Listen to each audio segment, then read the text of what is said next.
Nakipaghabulan sa mga pulis ang isang Chinese driver sa Dasmariñas, Cavite. Inaresto siya dahil nakabangga ng dalawang sasakyan at napag-alamang lasing.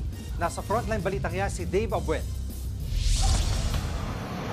Hey, tumakbo ka! Tumakbo! Humarurot patakas ang puting SUV na ito nang katukin at pababain ng pulis ang driver sa Dasmariñas, Cavite. Hinahabol ng mga pulis ang SUV driver dahil nakabangga ito ng pampasaherong jeep. Bang! Bang! Kahit yupi ang hood at pumutok ang gulong, hindi siya humihinto hanggang sa bumangga ito sa Center Island. Dito na siya naabutan ng mga pulis at muling pinabababa.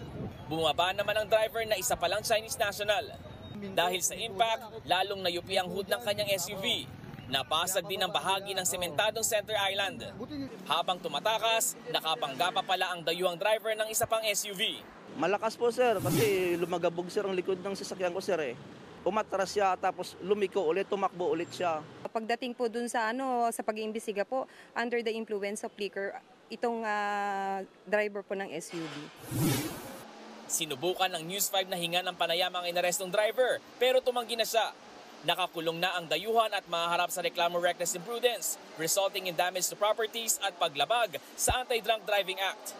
Nagpapalita mula sa Frontline, Dave Abuel, News 5. Mga kapatid, Jiggy Manikad po, iba na ang may alam at may pakialam sa panahon ngayon. Para sa konkreto, kumpleto at komprehensibong balitaan sa Frontline, mag-follow at mag-subscribe sa social media pages ng News 5.